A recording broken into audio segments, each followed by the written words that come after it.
Trump का 1 million deportation target अब बन गया है अमेरिका के लिए खतरे की घंटी।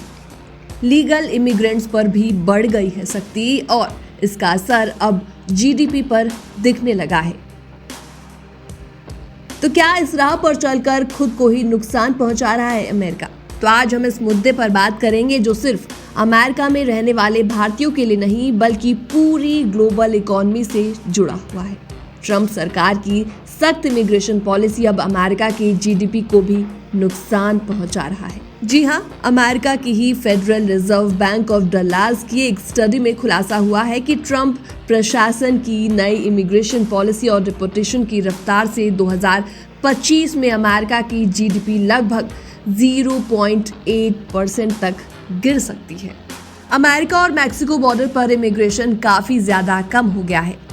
ट्रंप ने राष्ट्रपति बनने के बाद से न सिर्फ इलीगल इमिग्रेंट्स के खिलाफ बड़ी कार्रवाई शुरू की बल्कि डिपोटेशन की प्रोटेक्शंस भी हटा दी।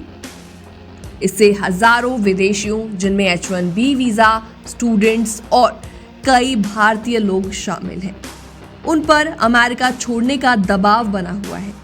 डल्लास फेड की इकोनॉमिस्ट पिया और उनकी टीम ने 5 अलग अलग सिनेरियोज का विश्लेषण किया और पाया कि साल 2025 में जीडीपी लगभग 0.8% गिर सकती है। और अगर डोनाल्ड ट्रंप का मास डिपोटेशन प्लान लागू होता है जिसमें हर साल 1 मिलियन लोगों को डिपोर्ट किया जाता है तो साल 2027 तक जीडीपी में 1.5% की गिरावट हो सकती है।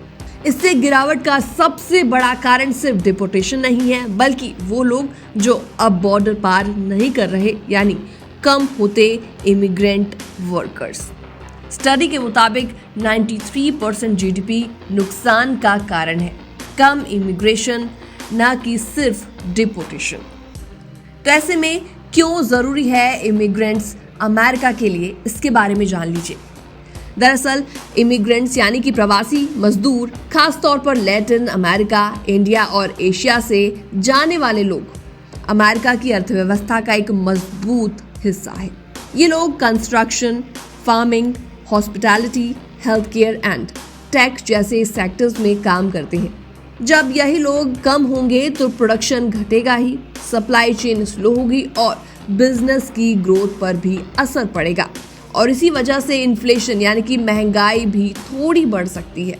तो अब बात करते हैं साल 2025 की आर्थिक तस्वीर कैसी दिख रही है। दरअसल ब्लूमबर्ग की एक रिपोर्ट के अनुसार 2025 में अमेरिका की ग्रोथ पहले ही 1.5% तक स्लो होने की उम्मीद है, जबकि पिछले 2 सालों में लगभग 3% रही थी और इसमें से और 0.8% ट्रंप की इमिग्रेशन पॉलिसी से कम हो जाए तो ये अमेरिका के लिए काफ़ी बड़ा झटका हो सकता है। तो अगर आप अमेरिका में पढ़ाई या काम करने के बारे में प्लान कर रहे हैं या पहले से वहाँ पर मौजूद हैं तो ये पॉलिसीज़ आपके फ्यूचर पर असर डाल सकती है।